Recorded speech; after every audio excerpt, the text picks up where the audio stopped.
Hey everybody, welcome to this episode of the Disc Golf Answer Man, a disc golf audio podcast brought to you by Dynamic Discs, where we want to help you become a better disc golfer. This is Bobby Cool, Daddy Slick Breeze, and I have with me Robert McCall and Eric McCabe. How are you guys doing today? Man, pretty good. Cold. Cold? Yeah, Yes. It is cold. It's cold. Yes, it's cold out today. But hey, did anybody get to play any disc golf this weekend? No disc golf for me this weekend. Baby life. Baby still the baby life? We still have them. You're still deciding? Okay. We haven't returned them yet. Okay. Yet. Okay. We'll see. Is there a money back guarantee on that? Yeah, I don't know. Okay. I don't know. Ask the hospital. If so, we'll be owed lots of money. That'd be nice. What about you, Eric? Did you do any fishing or anything like that? I camped out all weekend. We went camping up at Chase Lake. Oh, yeah? Yeah. So we went out on Friday evening and stayed till Sunday. We left a little earlier around Sunday than we were going to because it was a great weekend. It was a little cool, which is always nice for camping as opposed to being super hot at night. Yeah. You know, having extra blankets and dogs to warm you up is always great. But Saturday the wind was just miserable, and we couldn't get the boat on the water because of how windy it was, and so we just had a really chill day by the fire. Really, is what we did. Really? So yeah, it was good. Y'all have that little trailer that you sleep in? Yep. That's awesome. Yeah, it's tiny. It's just basically big enough for 2 people and 3 dogs. That's awesome. Hey, well, that's perfect because that's what you have. That's what we had. So I mean, hey, it's like they made it just for us. Yeah, how crazy is that? So. That's awesome. I did get to play some pickleball this weekend. That was about the most active thing I did this weekend. Otherwise, we slept when Owen slept. Nice. Well, I had a friend from Oklahoma, and I got to show her around Emporia, and it's always cool to see. To experience Emporia from somebody who's never been here. Mm-hmm. Thought it was a really cute little town. Got to go to Sweet Granada. We didn't get to go to Radius. We had planned on it, but never did end up going. But so I got to show her around Emporia, so it was a fun time. Cool. All right, guys. Well, let's go ahead and jump into some disc golf questions. Yeah, let's. As always, guys, go to discgolfanswerman.com, submit your disc golf questions, and we'll try to get them on the air. This first one's from Danielle. No. How long have you had this question? I have no idea. Why did I change? Daniel. This is a completely different person. This is Daniel. All right, so he has a short version and a long version. So we'll go for the short version first. How far should an average and normally fit guy measuring 170 centimeters or 5 feet 7 inches be able to throw backhand with a very good form? Before you answer, he has a long version. Thank you. I am by no means a stranger to doing field work and working on my form. I'm normally a fit guy measuring a staggering 5 feet 7 inches, and I throw about 330 feet on my backhand. However, I haven't been able to push this distance the past 6 months. My form is not perfect, but right now it feels like there's only small details to improve on. Getting to 410 feet would unlock so many birdie looks for me on my local course, but I'm really starting to think that my body would never allow this. How far should any normal person be able to throw with good form? And then he signs it, keep it real, keep it really, Mick, keep it real face. Oh. Danielle. Thank you. Parentheses. Well, Danielle. I'm glad you asked, Danielle. I'm so sorry, Daniel. Great question. Every person throws different distances. I think you could be genetically predisposed to throw a little bit farther if you are taller and have longer limbs, but you don't. And also, guess what? I don't either. Right. Now, Eric and I are both a little taller than 5'7". I'm around 5'10" or so.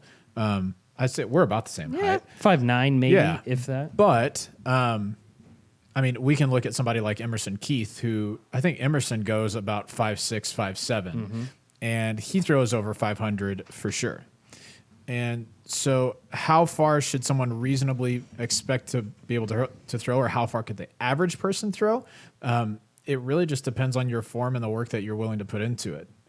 It looks like you said you've been at a plateau for the last 6 months. Plateaus happen in disc golf. What you really need to do is start piecing out different parts of your form that you think you could improve on, and just instead of working on fixing everything, changing everything, say today I'm going to work on my footwork and make my footwork as the best that it possibly can be. Today, I'm going to ensure that I'm getting the disc on the right angle and into the power pocket so that I'm leading with my elbow instead of my shoulder, something like that.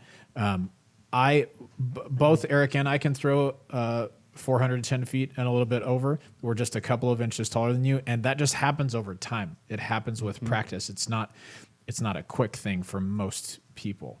I don't know. Another person that comes to mind is Nico LaCastro. Nico's not tall. Super tall either. And if you look at Nico's form versus my form or Robert's form or Emerson's form, I would say we all have different styles of form. Nico is more of an aggressive, throw the disc as hard as you possibly can and let the disc do the work. But, another thing that it could be to look at is what discs you're throwing as well. He didn't happen to mention what plastic he's throwing or what molds he's throwing, but that is absolutely something else that could benefit you is trying out some other molds. Yeah. Maybe something not quite as overstable depending on what you're throwing. Obviously, we'd have to have that knowledge to know to give you examples of what would work. But testing out different plastics, different weights even, and then obviously just getting in the field and really focusing, like Robert said, on one particular thing, really focusing on footwork one day and then maybe arm speed the next day. And it could be something as simple as grip, too. I mean, there's just so many variables that go into everything, and just because you have good form doesn't mean you're going to throw really far. That's true. Yeah. And super important, make sure that you're not throwing the disc nose up. That's a big distance killer. That'll make you top out kind of around where you are right now. So getting the disc level to even slightly nose down is going to be a key to getting some good distance. And throw downhill. Yes. Ascend a mountain and throw down, and then you will reach 410 That's right. Something I should have mentioned at the beginning of the episode, but if you're a regular YouTuber that tunes in for the live, you're probably wondering what is going on. Well, we're trying some different things, reworking the format of Disc Golf Audio and Disc Golf Answer Man so that we can bring you even more segments and more information to help you become a better disc golfer. So hang tight as we figure this all out, and then we should be back live. Next one comes from James. He says, hey, Disc Golf Answer Man, hope you're well. My question would be, what would you say about small amounts of man-made obstacles on the course? Hardscaped island greens, elevated baskets, hardscaping around the tee pad, and the like. I have some cool ideas for improvements on the course I maintain, but I'm unsure of how they might be received. Thanks again. Stay cool. Yeah, I'm all for this. Yeah. Especially if your course is, kind of like what we're kind of struggling with here, which is we lose trees every year, and the course just seemed to get more and more open, unfortunately. So landscaping, islands that are well thought out, that kind of thing. Maybe don't go too crazy with it, and don't do this on every hole. There's nothing worse than going and playing a tournament, in my mind, where every basket's elevated. Yes. Having one or two on the course is perfectly fine as long as it's done right. You don't just want just super tall basket in the ground. If you landscape around it and build it up, that's one thing. But if you just kind of go crazy and do this on every hole, it gets to be more like putt-putt or mini golf, that kind of thing. But landscaping is key. I mean, I'll tell you what, as Bobby or Anthony can attest to, some of the landscaping work that we had done in Alaska really made the course like, wow, this hole's freaking cool, and all it was doing is just adding big, massive rocks around the tee pads or around the baskets and really building it up. And landscaping will absolutely dress up a course when you're looking to do something like that. And around tees, always do it around go tees, nuts. And one thing that to keep in mind when you're doing this is really focus on the first hole and the last hole, because that's first impression versus last impression. Final impression is what a lot of people will take off the course. So if you really focus on dressing up hole number 1 and hole number 18, obviously if you've got the funds to do it all, do it. But if you have minimal funds, those are the 2 holes that I highly recommend really putting a lot of focus on. Nice. Yeah, I just put one little thing in there about, you said hardscaping, island greens, and around the tee pad and baskets and stuff. I would be careful about putting too many extra rocks and hard surfaces around baskets, just because they can be kind of prone to rollaways or tearing up your discs. things like that. So I agree. Around the tee, you can make that area beautiful, and you can do some around the basket as well. I just don't like throwing over and over and over and over onto rocks by the basket if possible. Sure. So, and I don't think that's what you're suggesting. Just something to think about. All right, next question comes from Andrew. Hey, y'all. Just started listening 1 to 2 months ago, and I've been really enjoying it. Thanks for all you do. Give a 5 stars rating just for Danny. 5 stars. Dude, nice. I've been playing for 13 years now. Wait, what? Nice. Just started listening 1 to 2 Oh, months listening. ago. Okay, that threw me off. I was like, wait a minute. How did he? Okay. I've only been playing for a year. We did a little time jump there. Yeah. I've been playing for 13 years now, and I've always thrown all my shots using a fan grip. I can get lots of snap, and I'm happy with the distance that I can throw. But I noticed that when throwing anhydrous, I tend to early release. I'm not sure if it's because of my grip that this happens, but I suspect it might be. Would you recommend that I try to change to a power grip? I'm thinking it would help me with my release on big annies, but I am also wondering if using a power grip is a better idea in general for more shots to help with release timing, generating more spin, better consistency, etc. Thank you, and hope you all have a great day. Yeah, good question.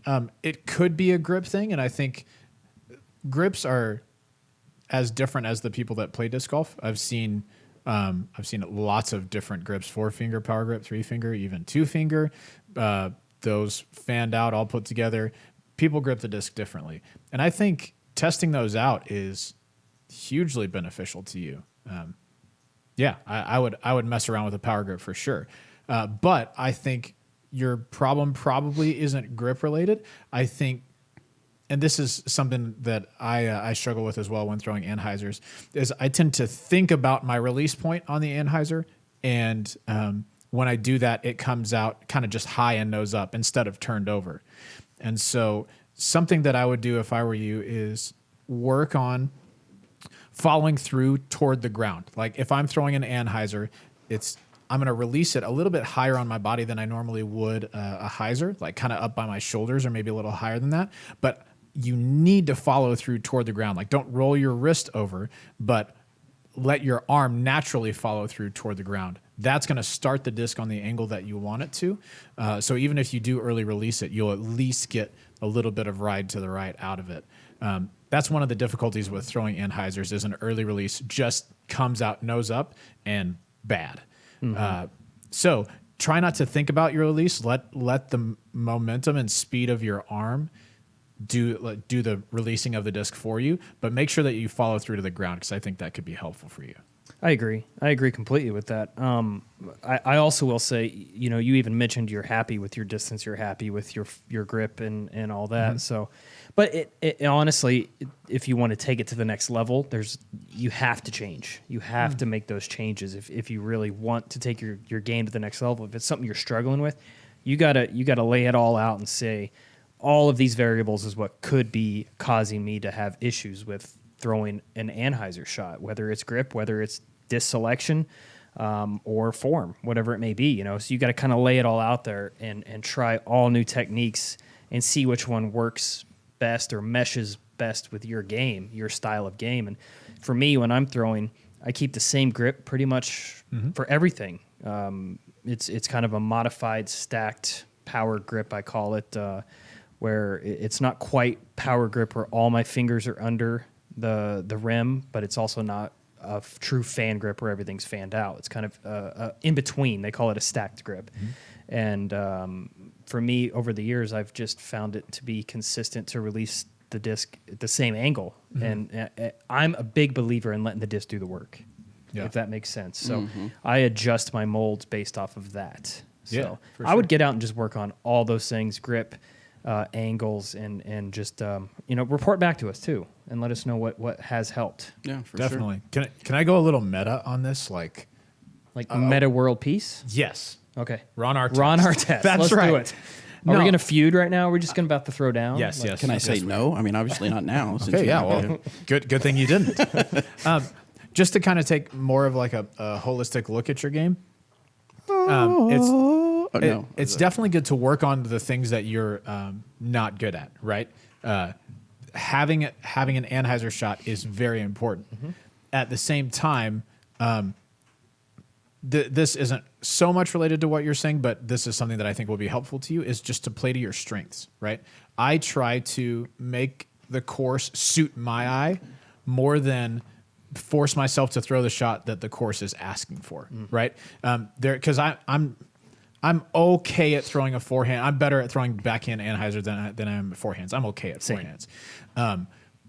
But if there's a hole that's low ceiling, forcing you to finish to the right, I skip that hole. I take par plus 4.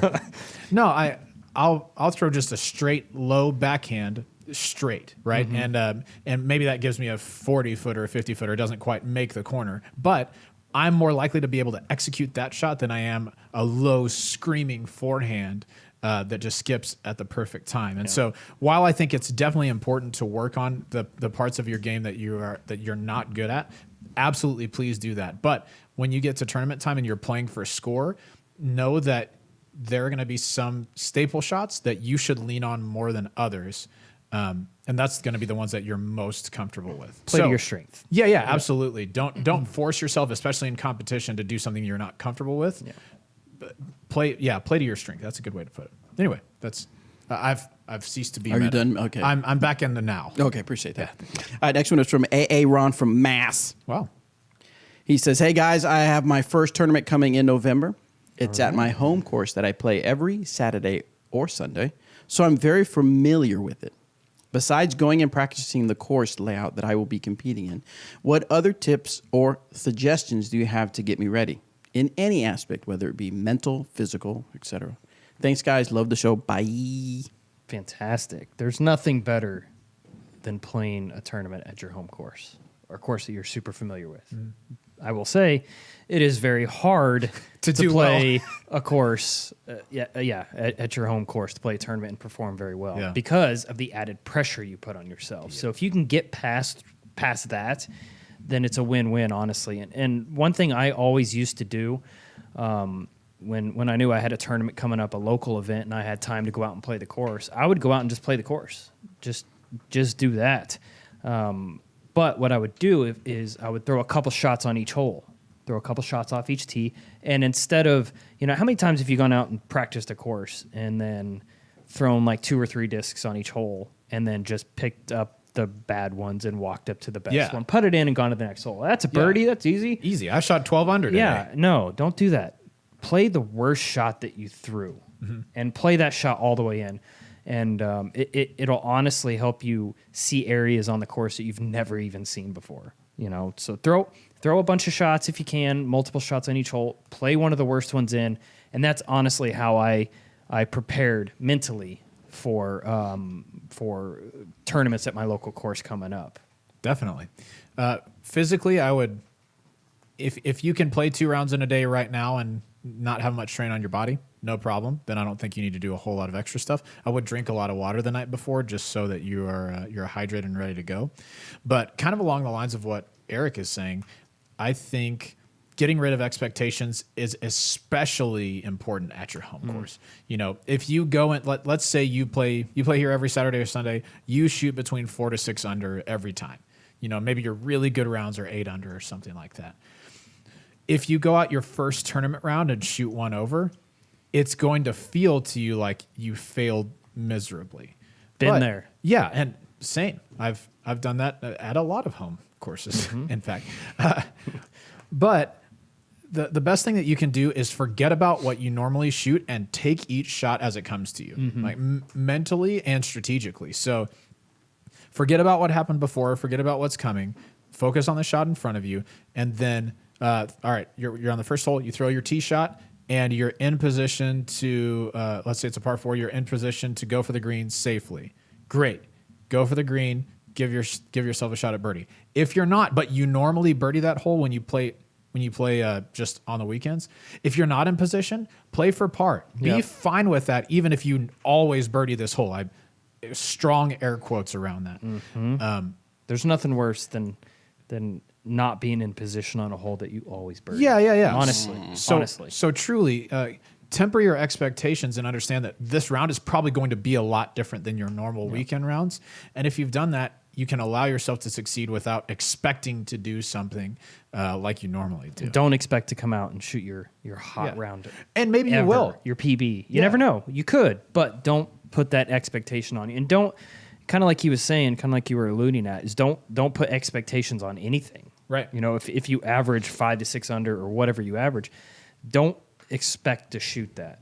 Just come out and play shot for shot, like you said. Have a very, very short memory. Don't worry about what happened. Don't worry about what's coming, and just play. Yeah, I like it. All right, guys, like I said earlier, we are trying some new things, adding some new segments to the show, bringing more value and help you become a better disc golfer. One of those is Danny's Disc Golf Tips. He has a tip about forehand approaches. So let's see what Danny has to say. Getting up and down consistently when throwing up shots will shave strokes off of just about anyone's game. It's also important to make sure you can throw up shots both backhand and forehand. This time for my quick tip, I'm focusing on throwing consistent forehand up shots. The most consistent disc for a forehand approach will almost always be something slow and overstable. Technically, a forehand approach can be thrown with any disc, but results may vary. Most players like to have an overstable disc for that shot because if there's any wobbles or inconsistency in the release, the overstable disc will forgive that more and not lose as much accuracy as a less stable disc. A slow disc is better than a faster one at short ranges because of the ground play. A faster disc with the sharper edge is much more likely to catch an edge and skip or roll away from its intended destination. While you certainly can get some skips with slower discs, in general they will have much less ground play and be much more consistent. For me, the problem with a lot of slower discs is the dome. Some players don't mind a domier disc for their forehands, but personally, I just can't get a clean release. That's why the Justice is such a good disc for me. It's got a nice flat top and a really consistent release for my forehand approaches. Plastic type also makes a bigger difference than you'd expect when accuracy is at a premium. Some players will go for the most durable plastic for their approach discs because it will maintain its flight characteristics for longer and they can be more confident in its flight. But personally, especially with forehands, I rely on getting maximum grip. That's why for me, I found a Justice in the classic blend plastic, and it has been my go-to since I found it. If I ever lost it, I would probably throw one in the prime plastic. Personally, I like the slightly less overstable flight because for the Justice, it's a little bit more workable, and a lot of players throw the Justice in the Biofusion plastic for that reason. Also, the thing about slow discs not skipping as much doesn't really apply to the Justice. In lucid plastic, this disc will flare, but that's why I like it in the blend or the prime. As far as technique for throwing up shots, the key is not to get the nose too far down. For drives, getting the nose down is super important because popping the nose up slows the disc down a lot. But for up shots, slowing the disc down is kind of the goal, so popping the nose up can help a lot with touch. To do this, it actually helps to lower the release point. This means you're effectively throwing the disc at the ground and air skipping it, so it creates this kind of floaty flight.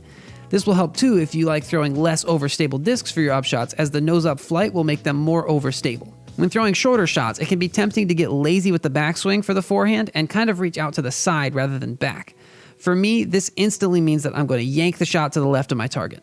So while my backswing doesn't go back as far, I definitely always make sure it's still directly away from the target.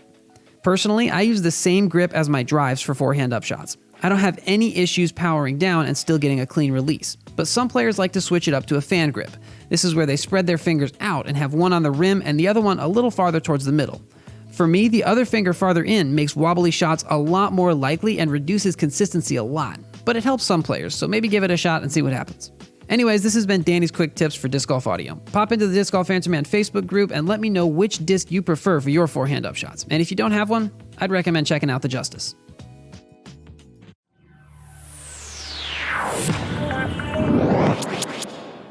All right, good stuff from Danny. Thanks so much for that, Danny. If you want to get more tips to help you become a better disc golfer, head on over to our YouTube channel. Just search Dynamic Discs, and then you can look for our Beginner's Guide playlist. Make sure if you're not already to subscribe so you never miss a video, and then ring that bell so you make sure that you receive notifications. Let's get back to a few more questions, guys. This next one is from Derek. It's on grip. When throwing with a power grip, should the tips of your fingers be one, on the rim, or two, should they be tucked into the corner of the rim with the tips of your fingers touching the flight plate? Right. I tend to use a modified fan grip on most throws, but when I try to use a power grip, I seem to be unable to keep the nose down when curling my fingers into the rim like one, but can keep some nose down with 2. Yes. No, I appreciate yeah. that walkthrough on that question. That was fantastic. Yes. For sure. I've seen some people talk about this before. I think, once again, grips are as individual as the people that play disc golf. But when I throw a power grip, usually I have my my middle and ring finger up against the inside of the rim. And then my index and pinky, the pads of those are kind of against the flight plate. And that's just kind of the way it happens when I grab it. It's not intentional. That's just how it is. That's pretty much where I'm at. Yeah. I would say, and I think you'd probably find that with a lot of people, the way that if they throw a 4-finger power grip, that's probably the way that their fingers go. What I would caution you against is putting all fingers up against the inside of the rim, and just because then you're creating. It's hard to explain, but that's just an awkward angle for your hand to be at in order to throw the disc. Like if you have at least a couple of fingers pressed up against the top, like the underside of the flight plate, I think that should give you a little bit easier time with a natural hand position to throw nose down. Agreed. Yeah, and that's kind of where I'm at. It just seems, and like you said, if number 2 feels better and number 1 feels a lot more foreign, then by all means, number 2, there's absolutely nothing wrong. There's really no right or wrong way to grip. I mean, it's at the end of the day, it's whatever feels more comfortable to you. Right. As long as you don't put your index finger on the outside of the rim. I put it on top. Yeah, that's not good. Dang. Been doing it wrong all these years. All these Hate years. to break it to you. When you won that Worlds with the finger on top, that was wrong. That was a fluke. Man, golly. All right, next question comes from Steve. Actually, he just wants to say thank you. Thank you to the whole gang. Great answers in a light-hearted setting. I also get answers to questions without asking. Eric, special thanks for the info on the new course in Alma, Michigan. Yes. Once open, I'll make the 1-hour trip to play it. Also, a statement suggestion to the Keep It Real tag. You'll get the truth, and the truth will set you free. Nice. Fantastic. It's true. So tell us about this Alma, Michigan course. So we discussed this, last week? I think it was when I came back from Michigan. The runway, the course. Okay, it's that one? The old Okay. airport course. So it's a 18-hole course. It's going to have 2 tees, 2 pins on every single hole, and they've actually gone the extra distance to purchase both baskets. Hey. So they're going to have 2 baskets on each hole. So, like I'd mentioned, disc golf is new to this community, so they didn't want to just come in and put in a massive course and scare people away. Yeah. So you can have shorter pins and tees, and people can really enjoy that. So it's going to be a fantastic course. I am very excited for this one to go into ground. If Doug was here, he would say, once that course is in, disc golf will really take off. He probably Wouldn't he would. say that? He definitely That would be say a good. That You're would be a right. good. You're That's a right. good Dougism. Doug is really into dad jokes. So You're right. yeah, And thanks for saying thank you for all that. yeah, I appreciate that. And you're welcome. It's, I would just like to. I'm just kidding. No, thanks on for behalf of listening. everyone here, I welcome you. All No, right, thanks for thank you. listening. And when we get comments like that from people, honestly, that the reason that we do what we do is for you guys. You know, Yeah. we It's want for the praise. It's so that you'll thank us. absolutely is. Hey, hot And take, gifts. hot take later. And gifts. Yeah. And Gifts, sending us gifts, free yeah, stuff. yes, yes. I'm a medium. Honest to goodness. Yeah. Same here. Anyway, it's just. I'll drive anything to 2015 and newer. There you go. 2015. Anyway. No, but seriously, the reason that we do this is to help you guys improve, and like you said, just to provide a community that allows us Absolutely. to, have fun and learn to play disc golf together. And so yeah, thank you for listening, and thanks for the kind words. Appreciate that. All right, this next one is from Will. Hi, guys. I've been playing disc golf since August while college baseball is taking a break, and I was recently playing around on the championship course at New World in Florida. Yeah. And on one of the par 4s, I went for max distance, which for me right now is 370, 380. I ended up grip locking the disc 437 feet OB off the tee. Yeah, you hate to see it. My question is, does this mean that there is something with my form I could do right now to start throwing an extra 50 feet? Or do grip locked throws generally just fly a lot further? Yes, when you tend to screw up in disc golf, you screw up really bad. Yeah. Just the way it goes. Just grip lock down the fairway. Yeah, it's a controlled grip lock, if you will. I think there is something to what you're saying. When we grip lock, a lot of times that's there's a couple of different theories about it, but one of those is that we're just holding on to the disc too long, which means that our arm is moving more quickly than it normally is when the disc comes out. And I think some of my longest shots have been grip locks also, just because everything is moving so quickly and you're grabbing the disc really hard and trying to hammer it. Now, I would say, yes, I'm sure if you grip lock a disc 430 feet, there probably are some things that you can do with your form to improve it so that you could control that. But if I were you, I would trade 300 with accuracy, or 380 with accuracy for 430. Who knows? Yeah. Right. I mean, 100%. New World's a long course. I totally understand the need to throw far out there, but if you are controlling your 380 right now, man, like I'd work on your form definitely, but don't go chasing that extra power at the expense of not having control. Or waterfalls. Yeah, don't go chasing waterfalls. Right. Yeah. That's true.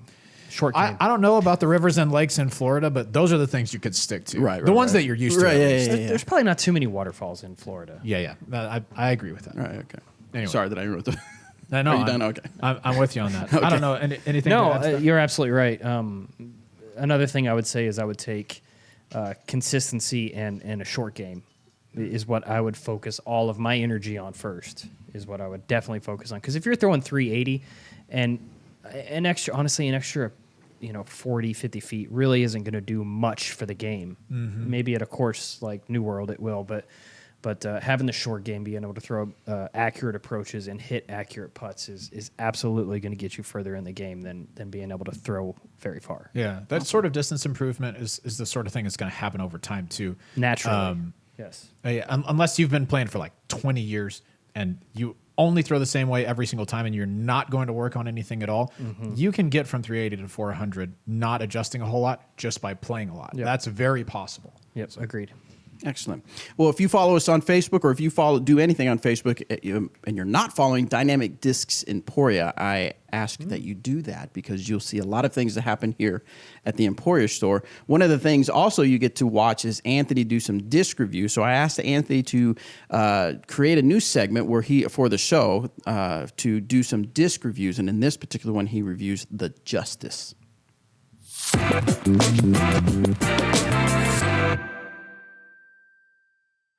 Like Danny said earlier, forehand approaches are considerably easier to pull off with something slow, something overstable, and he prefers something with a flat top. When I hear those words, one disc and one disc only comes to mind. The Justice. Controllable, dependable, overstable, you name it, the Justice is it. Hyzers, flex shots, skip shots, heck, even rollers, the Justice is the epitome of a utility approach disc. Flat across the top and a big bead on the bottom give this disc a comfortable feel, both backhand and sidearm. At first glance, the Speed 5, Glide 1, Turn 0.5, and Fade 4 flight numbers may seem like an accident, but the almost cartoonish overstability you'll find from throwing the Justice will quickly verify these numbers are no joke. Throw the Justice one time and you won't reach for anything else for a short, overstable shot. Pick yours up today at dynamicdiscs.com/justice or your favorite local retailer. Fantastic stuff on the Dynamic Discs Justice. I know I have one in my bag. Eric, do you have one in your bag? Always. Tell us a little bit about what you use the Justice for. I don't use it every round, but being in Kansas, it's definitely a must-have in the bag for any time it's windy, or if I need to just throw little forehand approaches. I know exactly what the Justice is going to do every time I throw it. Yep, left. That's 100% why it's in the bag. It's going to go left. Unless it's forehand, in which case And then it's going to go right. Yep. Right. So good stuff. Check it out at dynamicdisc.com. If we don't have any, if we're sold out, make sure you check your favorite disc golf pro shop for the Dynamic Discs Justice. All right, guys. So the other day I was browsing around Instagram, as I typically do. As a Bobby is wont to do. Yeah. Right. And I noticed that Paul Macbeth had a post out there. Did you guys see it? Yes. Okay. I did. We're going to discuss this post in detail on a new segment we're going to call, Hey, you seen this? Ah, fantastic. Hey, you seen it? All right, so let me describe that. That's a stupid transition. All right, man. Hey, you seen this? Hey, I know, you have to say it over and over. I love it, though. I All right, so now? It was posted about 5 days ago, and I'm looking at it right now, so we can just kind of describe it for our folks. If you want to see what it is, make sure you go real quick, Paul Macbeth on Instagram, and it's basically two pictures: a picture from a long time ago where he's very young, and then a picture of more recent him throwing. And he says, "Today's a big day for disc golf and me. I realized at a young age that this is the sport I want and this is the sport I need. I've played disc golf since I was 13, but in 2010 I made the decision to stop everything else and fully dedicate my life to it. Since then, I made it a goal of mine to push disc golf to places it's never been. Today, it gets pushed another step forward. Hashtag make moves. And of course, hashtag Discraft, because he is sponsored by Discraft." So a lot of speculation started happening on the internet. What is it?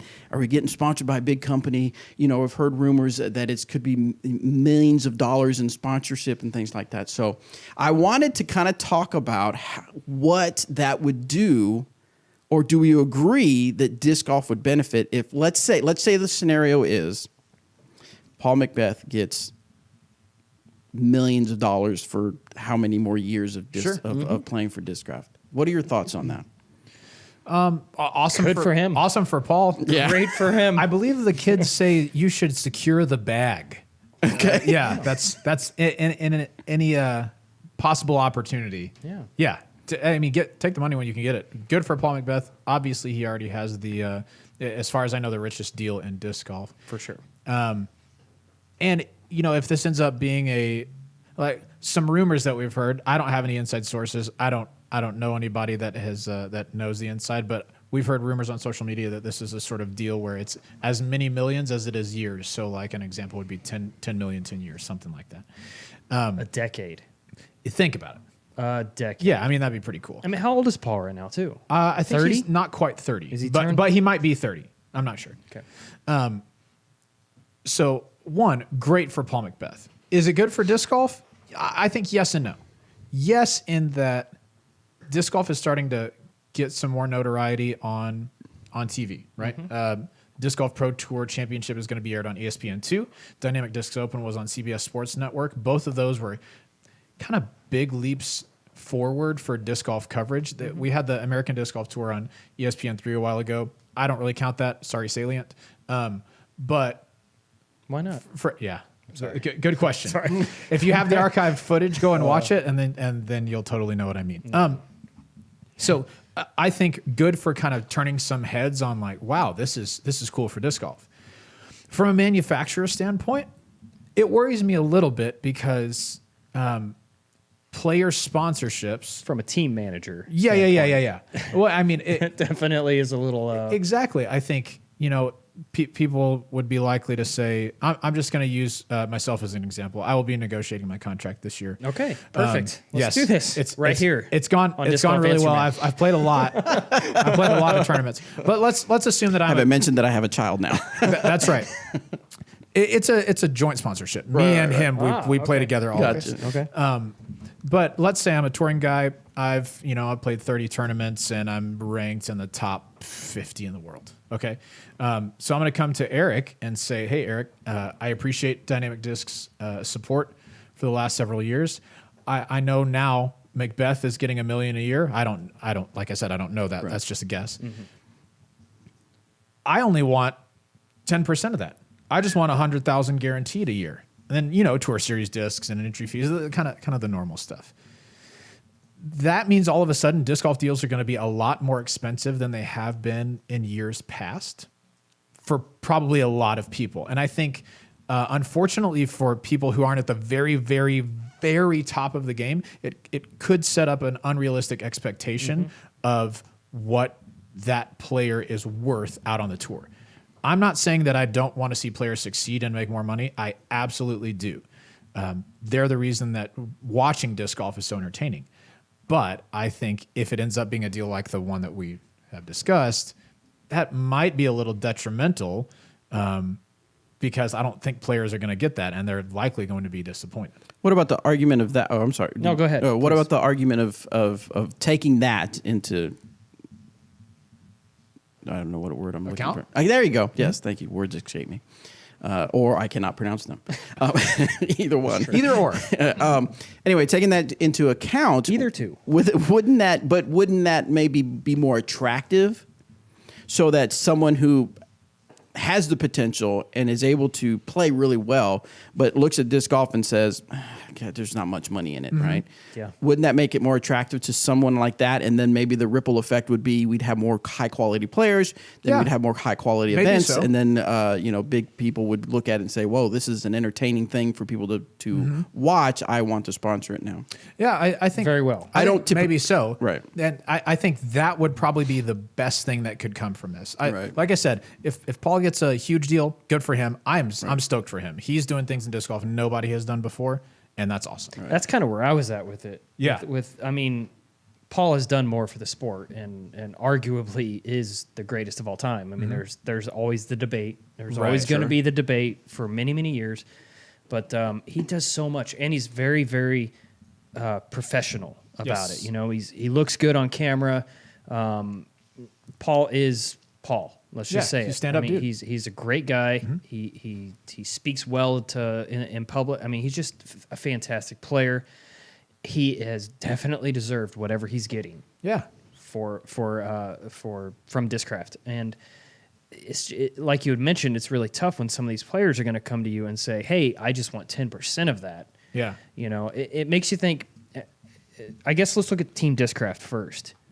All the players on Team Discraft, are they all going to expect increases in their salaries? Right. That's a good You know? question. Because I mean, if you're going to pay one guy $1 million a year, what about the next guy? Yeah. You know, and the guy after that. You know, is it just going to be a Paul Macbeth team at some point? Yeah.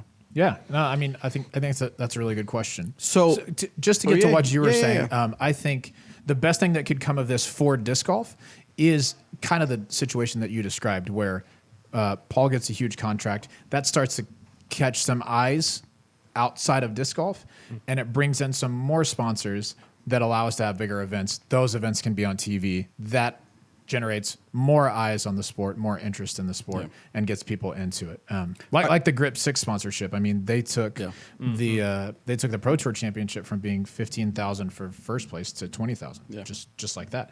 More of those gives us more opportunities to be in front of more people. All right, so taking that segue into now, let's say the scenario isn't that Paul Macbeth gets more money for a bigger money. contract. Right, yeah, right. I took a paid decrease. Yes. Hashtag grow disc golf.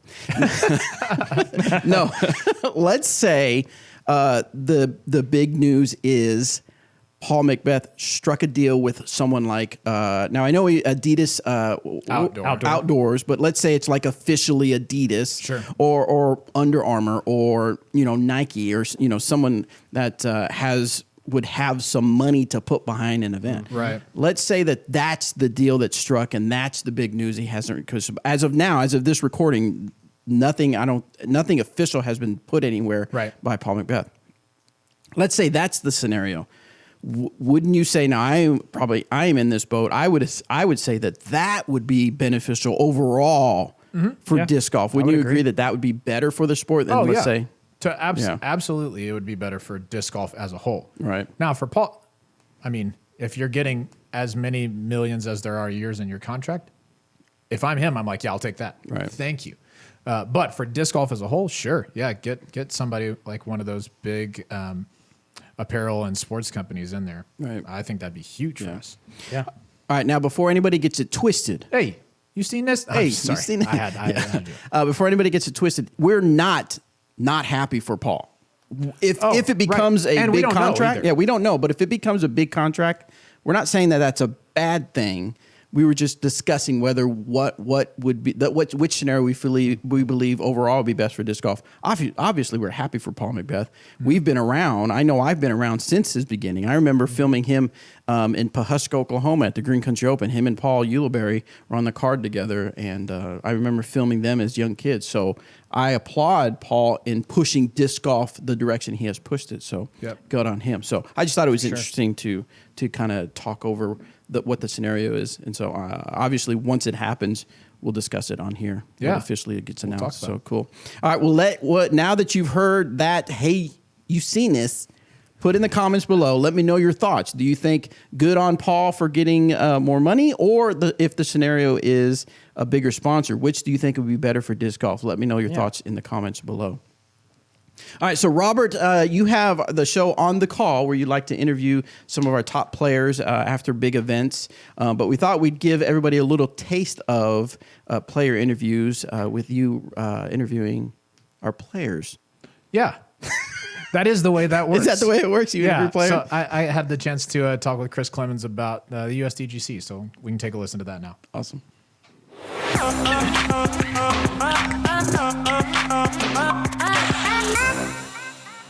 Hey, Chris, how's it going, man?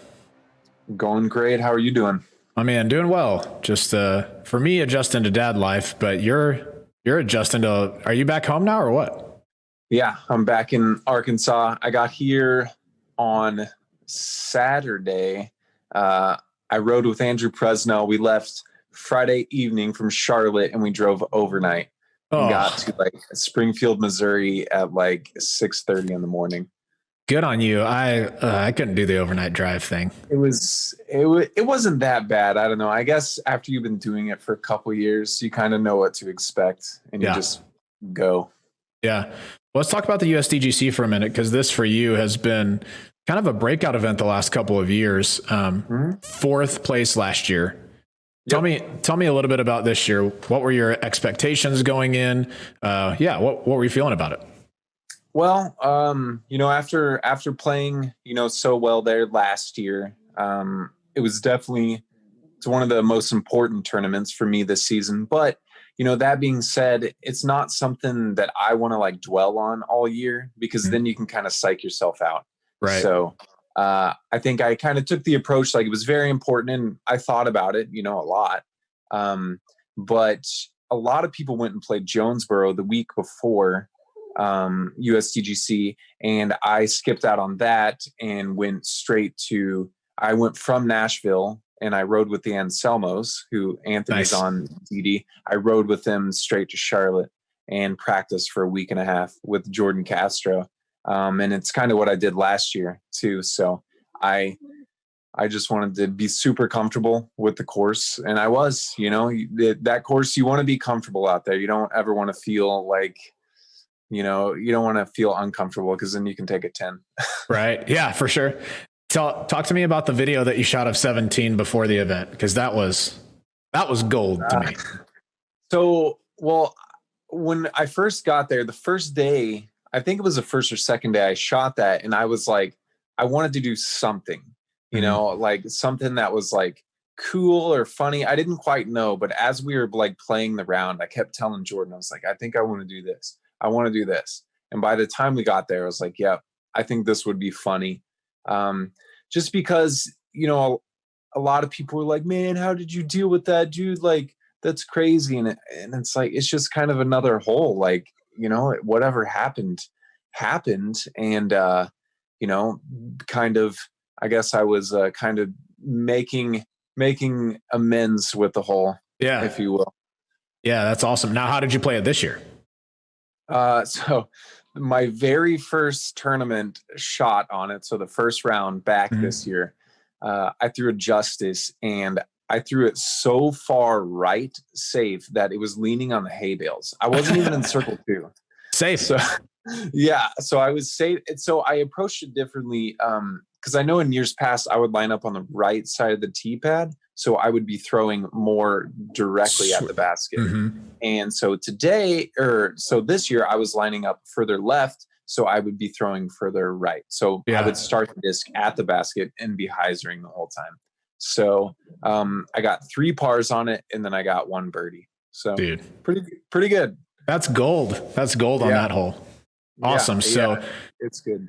Fourth place last year. Talk to me about this year's event, because the top 10 qualify for automatic exemption to play the next year, and that's a goal for everybody at that event. Talk to me about kind of how you were feeling as the event progressed. The first round, I think I shot 6 under. I played a couple different scoring practice rounds, and my best one, I think I shot 10 or 11 under. Nice. So I was like, that was really good. But the last year I was my first 2 rounds, I shot 8 under. So, and the course last year definitely played harder. Yeah. This year it was a little different, and you could tell by the scores that it was, a little easier, but, I felt confident out there. I felt like each round there were things that I could like clean up and learn from, and I felt like I did. And as the tournament progressed, like I was, shooting better and better, becoming more comfortable. And then on the last day, I was 7 under through the front 9, and so I was like killing it. Yeah. And then I remember on hole 9, like I was looking around at the sky and stuff because we knew it was supposed to rain, and it just looked terrible. And I was like, oh God. But I was like, well, at least I'm 7 under right now. So like, yes. I'm pretty sure, even if I take some bogeys and stuff, I'll still shoot a pretty good round. Yeah. Awesome, dude. Yeah. That 7 through 9, especially before the weather hit, that was huge to make that happen.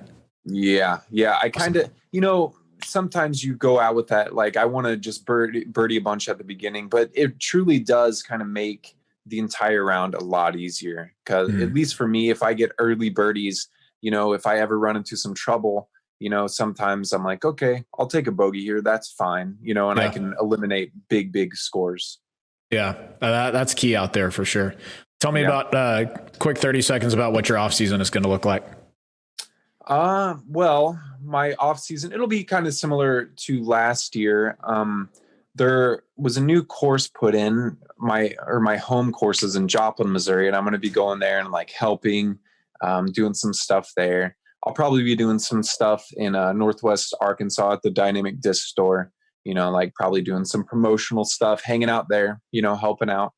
I'm probably going to do, so I think the Disc Golf Pro Tour, they kind of messaged us and asked us about doing like some streaming for games, to like a different avenue. And I know I've done it with you guys at TD and stuff. So I'm pretty excited about it. But honestly, like we had our second off season due to the coronavirus last year, and then we kind of got back, and like it's weird to think that the season's kind of already over.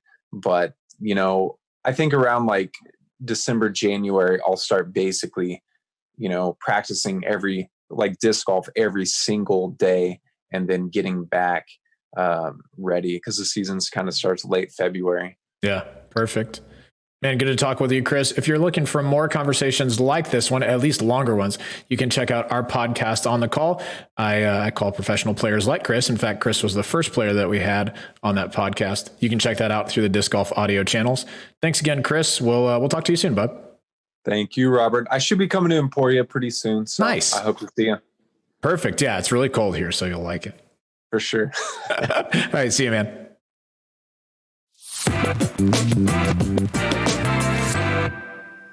Thanks, Chris, for joining me for that quick interview. If you want to hear more player interviews and kind of get into the mind of some of our touring professionals, go ahead and check out On the Call podcast, part of the Disc Golf audio family of podcasts. COVID has been kind of weird this year. I don't know if you guys know, it's been kind of a weird year, but Has it? Yeah, it's strange. Huh. I always stay in my house all day. Yeah, all day, night. every day. Yeah. I always wear a mask everywhere that I go. But during the summer, not a whole lot of disc golf events, not a whole lot of winners to catch up with. And then, I've recently had a newborn, and that's slowed down the podcast as well. But Chris was the first person that I interviewed, as I said on there, and Chris Dickerson's been on there. Calvin Heimberg's been on there. I'd really like to get Kevin Jones sometime soon to talk about the championship, as well as Haley King. We'll get to talking about them in just a moment. But if you haven't checked out On the Call already, look up Disc Golf Audio on your favorite podcast channel, and you'll find it there. Yeah, it's not a separate podcast. It's on the Disc Golf Audio. So if you're already subscribed and you missed them, you can go back and search for those and listen to those. If you're not subscribed, please subscribe to our show.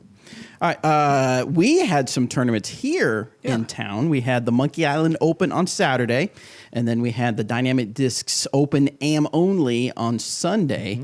Now, Saturday was a typical Kansas windy day. I think it was up to 40 mile an hour gusts, 25. I think it was sustained 25 to 35 mile an hour. I can just picture standing on the tee of one of those island holes trying to throw that shot with that much wind. I went out there to do a little Instagramming and stuff like that, and I was standing there. I remember thinking, well, I've lived in Emporia for a while. This ain't too bad. And then like 5 minutes later, whoosh, just dust everywhere and banners going everywhere and people And so many people were putting and just not making adjustments, and I would just watch their putter just fly over the basket. So, but Lay it up. now the Dynamic Disc Open AM only was played on Jones. Of course, Monkey Island was played on Peter Pan because of the Monkey Island. But Jones West and Jones East for the AM only of the DD Open. It wasn't quite as windy, still a little windy, but it was nice and cold. It was cooler though, right? Yeah, it was definitely cooler cooler. on Yeah, Sunday? definitely Yeah. the temperature dropped. So, but thank you so much to, I think it was well over 100 on Saturday and even on Sunday, players that came out. So if you came out to play here in Emporia, Kansas, thank you so much for playing, and congrats to all the winners.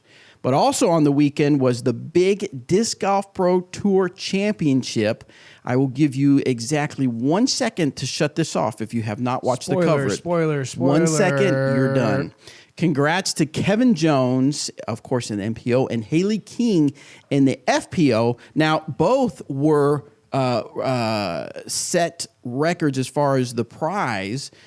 Kevin Jones walks away with $20,000, and Haley King walks away with $20,000. Yeah, just a cool 20K. 20K Good- plus good whatever their bonus was. Good- from yeah, their, no their joke. sponsor. Think about that. Now, the Good last for time when I weekend's made my notes, the event purse was posted as $130,000, but I thought maybe you guys had talked about they raised that, It or might have gone up a little with Group 6's sponsorship. okay. So Their And that- sponsors were probably like, "I'm sorry, it wasn't sanctioned. That's Yeah. not in your contract." Oh man, you already got 20,000 for it. Come on. So let's talk about real quick our thoughts on this whole thing of, I mean, we all want the sport to grow. We love, of course, seeing the purses get bigger and bigger. But what is this? What effect does this have on our sport to see this as the largest prize? I mean, this is huge. Yeah. Fantastic. Disc Golf Pro Tour Championship is going to be on ESPN2. It's going to be a 2-hour, a one-time 2-hour show. And I think the sound of $20,000 to each winner is as close to legitimizing prizes in disc golf as we've had before. Yeah. You know, when people ask, go back to the American Disc Golf Tour. I remember hearing this on a hot mic, but they weren't intending to say it out loud. They handed the check to Ricky for winning, and he had just shredded, right? He had crushed that course. They said, "How much was it for?" And somebody else said, "Not near enough." I think it was a few $100s that Ricky won for this big production because they put so much into it. Right. So if Hooters girls. oh my gosh, don't Bring that was rough. Sorry. Anyway, If you're new to disc golf, just look it up. Just look it up on the internet. You'll find stuff about or it. don't. Save yourself the time. But yeah, I think this makes us sound legitimate. I think it could get more people interested in disc golf, and to see a tournament format that's a little bit different than what we've seen before. It's kind of like a one and done sort of thing. I think it was really cool. I think it's fantastic. I enjoyed the coverage. Obviously, watching players get to play for that kind of prize is just it's. That's incredible. I mean, being in that position, not necessarily the Pro Tour finale, but playing in a lot of tournaments throughout my career. You know, the most money I think I ever played for was the Players Cup when it was $10,000, Right. and I think that was the highest. I did play in the USDGC the year it was $15,000. I didn't win, obviously, but just knowing that that's there, and knowing that everyone that played, or at least if you made it through the first round, I think you're getting paid. Yeah. You know, and getting If you paid showed up, you got paid. a pretty healthy paycheck. Yeah. I mean, pretty decent for the most part. I mean, Yep. obviously you want to make that final, so you have the shot at the 20K, or you know, what was it, 10 for second, 5 for third, and 3 for fourth. 3 for fourth. I Yep. mean, that's most majors back when I was traveling.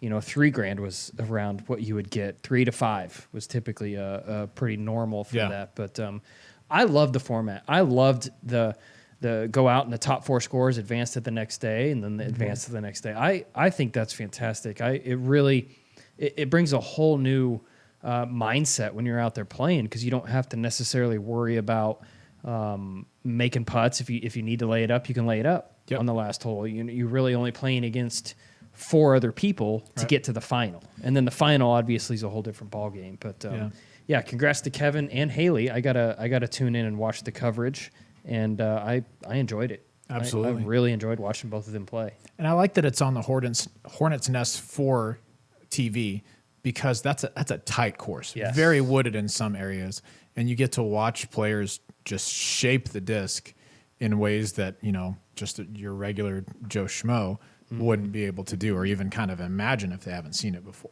So speaking of not the regulars, well, you said regular Joe Schmo, but I guess the norm. So like on the MPO, I believe Macbeth, Ricky, and somebody else that people would typically think would be Eagle. Yes, Eagle. we're not on the final card. That's right. So my question, I guess, is does the match play? Okay, so you play regular stroke every Disc Golf Pro Tour, or stop is just stroke, right? And all of a sudden now it's match play.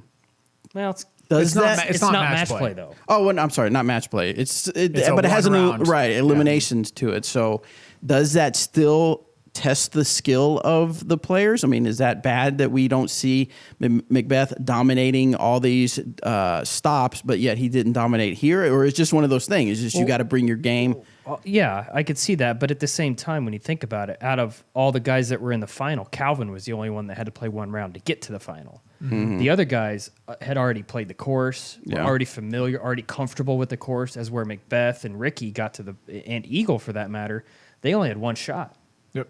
So is that a bad thing? I think that could be a disadvantage. Now, granted, he's earned his way to that spot, and he's going to make more money than not coming out and just losing the first round. That's fair, yeah. But, like Dickerson and Kevin and those guys, Austin, he was round one, right? I think so. Yeah, I mean, so he had to win to get in, and I think there's just a level of comfortability after playing through that many rounds. You just get more comfortable with the holes, and having to just step up cold, so to speak, and playing a course is not necessarily. We had the easy. soundbite. All I do is we. We have it. You did. Oh, it. I just did it. Oh, that's that was right. perfect. I would say one thing that the Pro Tour might consider to kind of even the playing field, as you were talking about. I understand not having to play every round, but one of the things that golf does in the FedEx Cup is based on the points that you bring in, you start at a certain amount under par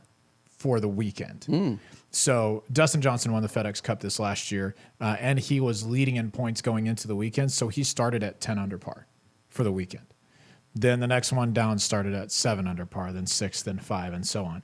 I'm not saying that that's the solution, but I think it might be something to consider to even reward the players who did play well all season just a little bit more to give them a shot at getting into that points championship. That's something that I thought was really cool that they did in golf that might be worth considering for the Pro Tour next year. I do like how they change it up, and it's not just another tournament at the end of the year. I agree. Yeah. So, but I mean, all that to say, still, hats off to Jeff Spring for building up the Disc Golf Pro Tour.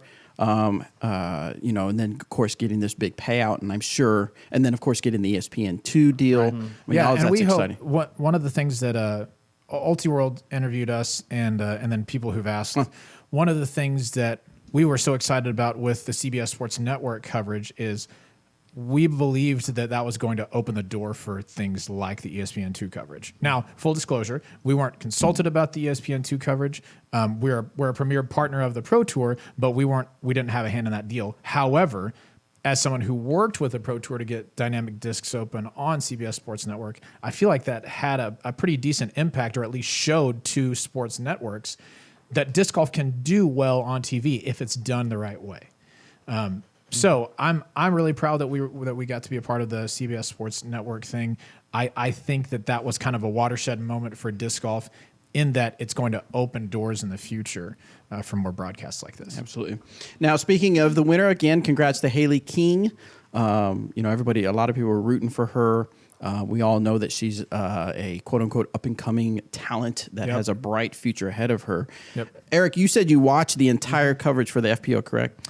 Or yes, most of it. Most of it. Yeah. So what would you say, what was key in Haley's performance for that? Man, just staying confident, which was, I mean, when you have somebody, you're battling someone like Paige, and Katrina for that matter, because Katrina was in it from the beginning, and she just kind of had a mishap there on 17, unfortunately. You never like to see it, but that's golf, it happens. But her just never letting herself out of it. And being able to play toe-to-toe with someone like Paige and Kat, 2 world champions, is it speaks volumes to her game.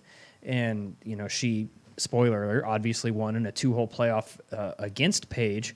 And they both kind of had opportunities to win it on the first hole, and kind of I mean, like you said, it's wooded. Yeah. It's a super wooded course, so it was definitely a challenge. But both their approaches were off just a bit. So they both had decent looks, but they ended up both par in that hole and went to the next hole. And the putt that Haley ended up making is not an easy one. Yeah, it's that tester range. And it's not just an easy, that 20-footer that even if it's just for a birdie in the middle of the round is not something to just, not think about. And the fact that there was, $20K on the line for that putt is just, man, hats off to her for jamming that putt. And there was no doubt that putt was going in when she let it go. I mean, it jammed right in the middle, and it was pretty cool to watch. Yeah, an actual $10,000 difference on that putt. Yeah. You can point to one stroke and say this stroke was worth $10,000 extra to me.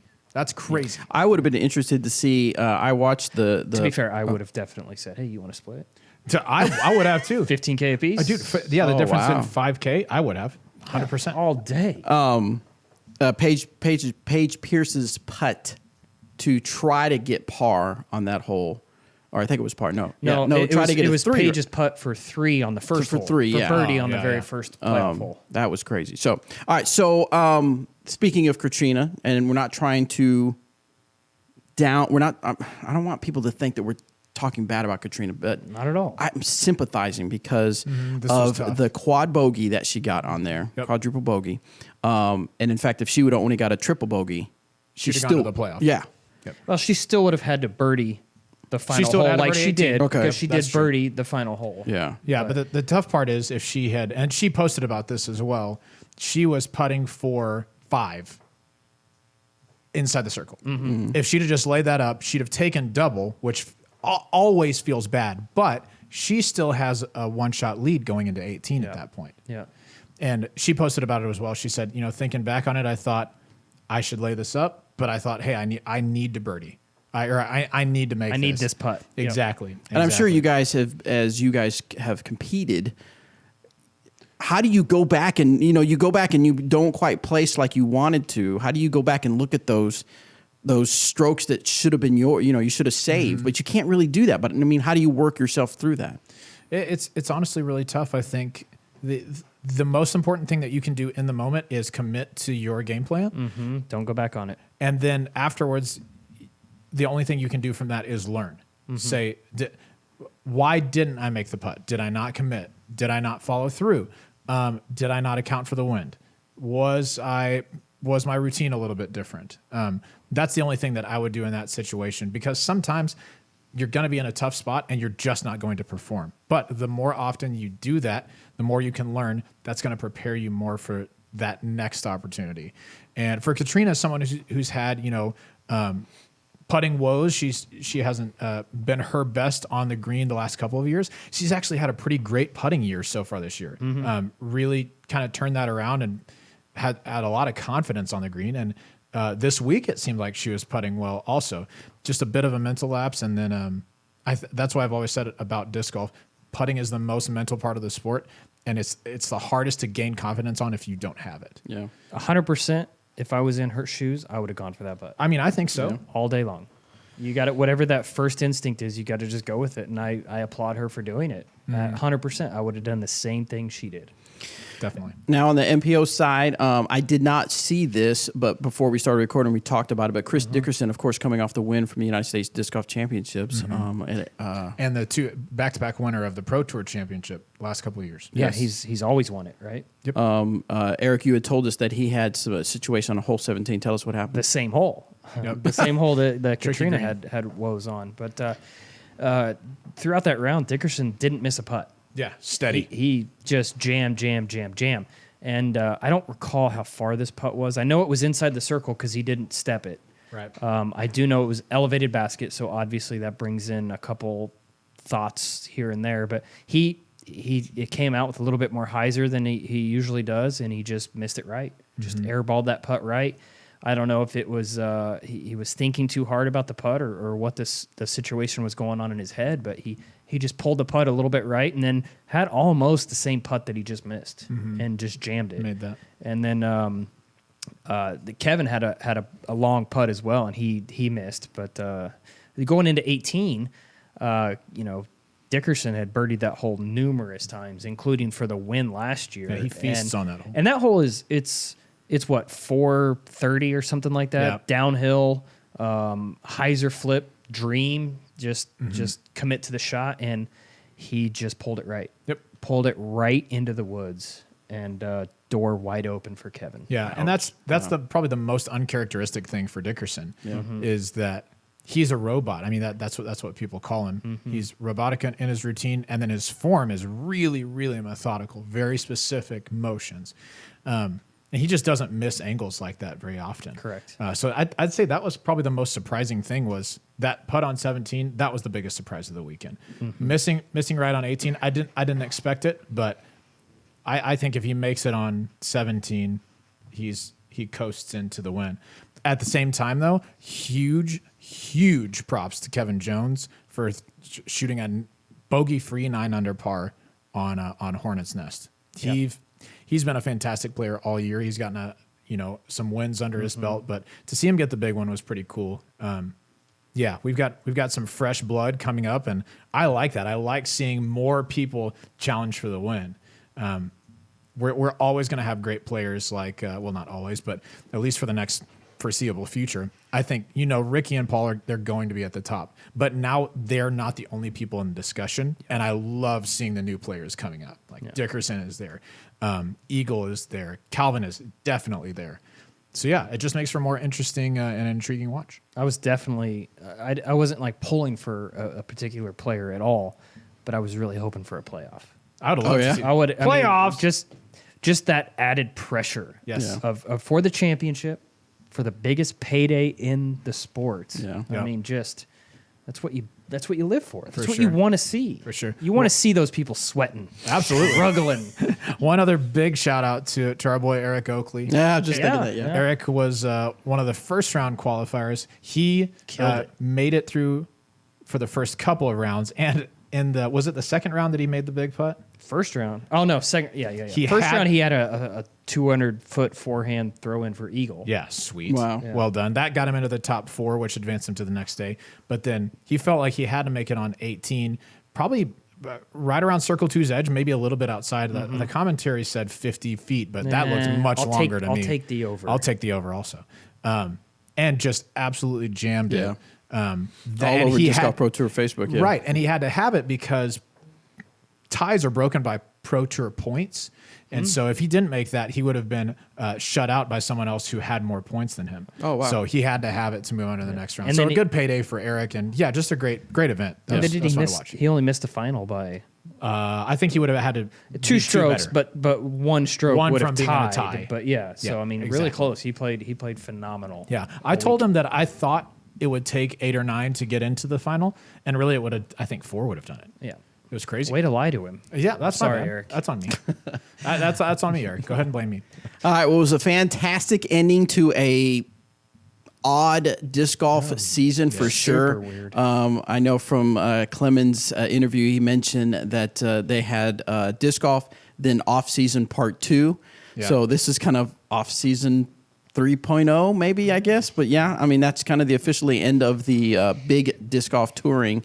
I'm sure our disc golfers in certain areas will still play some events, but there won't be anything that's on the level of a national tournament or disc golf pro tour. So super excited to see what 2021 will bring. I'm sure it'll be more stories and more big names getting up there up the top, maybe even some new names for sure. One thing I want to say that I am excited for 2021 and in hopes of this being able to happen is watching the FPO division with the Europeans in the mix. Yes. Like all of those Europeans are just phenomenal. Evelina, Henna, Kristen, all those girls, I would have loved to see them That would have been at the Pro interesting, Tour yeah. finale just to see the shakedown, how it would have happened, Yeah. because they're the future. 100%. It's awesome. I think at least two of those are in the final, possibly 3. Yeah, agreed. Excellent. Would have totally changed the landscape.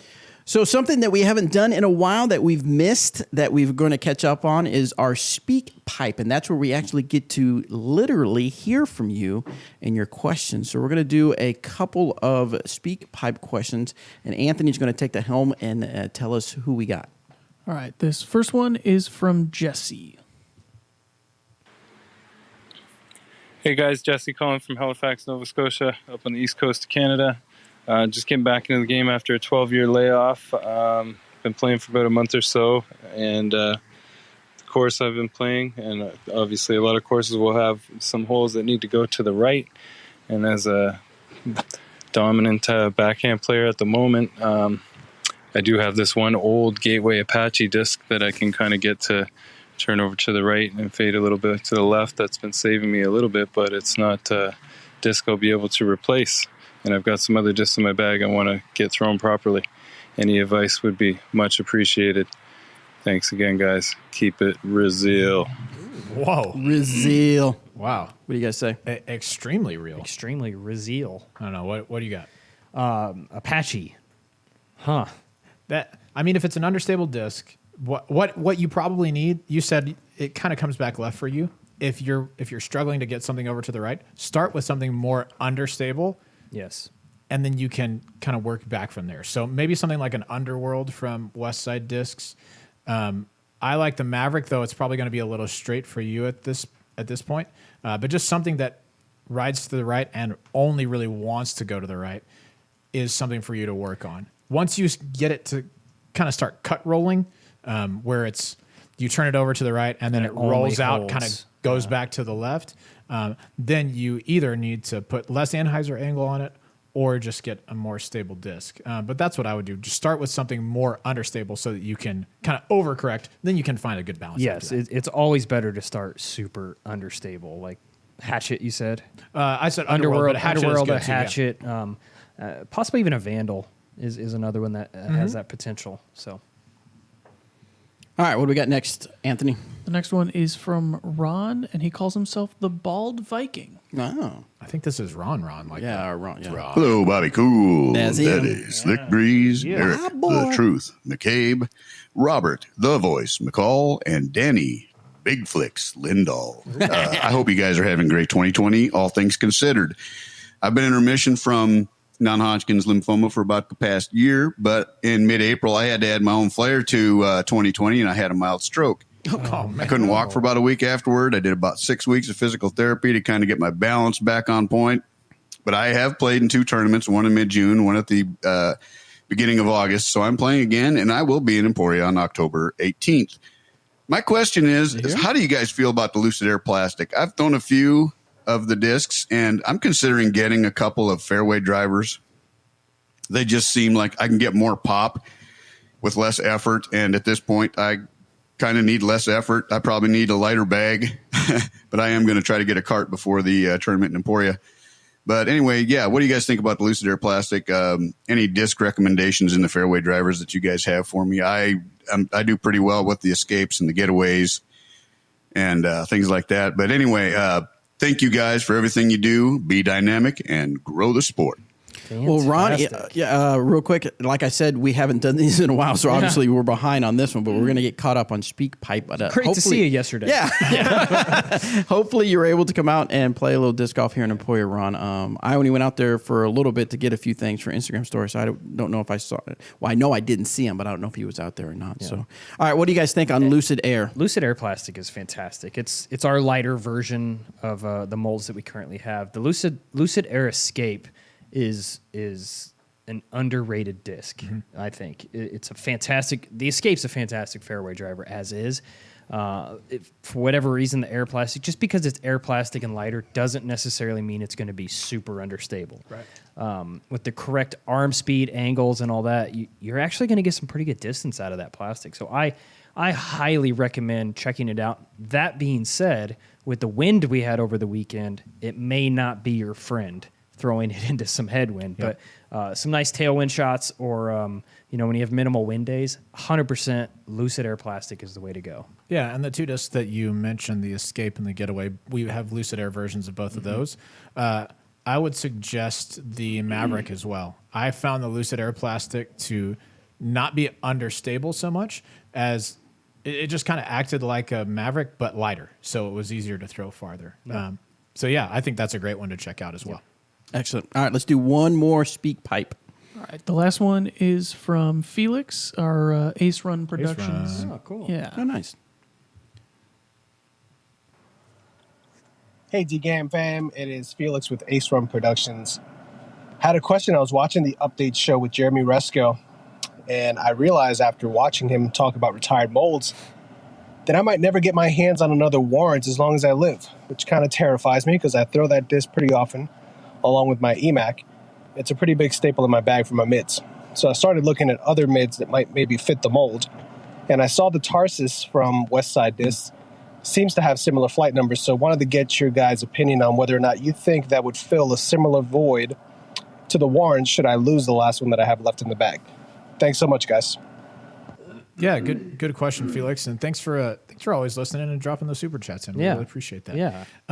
Yes, 100%. I think the Tarsus is very similar to the warrant. In fact, that'd be my first suggestion for a substitution. Just because something is retired doesn't mean we will never have it again. But especially this year with, because of COVID, people want to get outside, and so we've just sold a lot of discs, and we're right now we're working to keep up as best we can. So that doesn't mean that you'll never see a warrant again, but we want to catch up on some other stuff before we produce those again. That's basically what retired means. So having that said, I would go with the Tarsus for sure. I think that's your best substitution. Yes. If you haven't tried the Bounty just yet, I think you should. It's nowhere near as understable as the warrant out of the box, but give it some time, and I think you'll really like the way that flies, especially as the speed goes compared to the warrant. That's what I was going to say. Is the Bounty is another one that's, like you said, it's going to be probably a touch more stable, but it's going to be similar speed. But it definitely feels different in the hand, so you got to get used to that. But it will hold that right line, and between the Tarsus and the Bounty, I think you got a winner. Yeah. Excellent. All right. Well, that's all the time we have for the questions in the Disc Golf Answer Man Show. Thank you so much for submitting those questions and the SpeakPipe. Go to discgolfanswerman.com. Look for that Submit Your Disc Golf Question tab. Click on it and send us a question. We will try to get on the air. Guys, if you've got anything out of this, make sure you go to iTunes and rate and review our show. We love seeing those out there and reading those, and also helps us rank when people start looking for disc golf. 5 stars, please. 5 stars. No. Oh. You don't say it. Oh, sorry. All right, let me do it again. Rate and review. 5 stars. Thank you. You're welcome. Make sure that you are tuned in so that you catch us on Disc Golf Hot Takes and on audio and video. So anyway, we'll see you guys next week.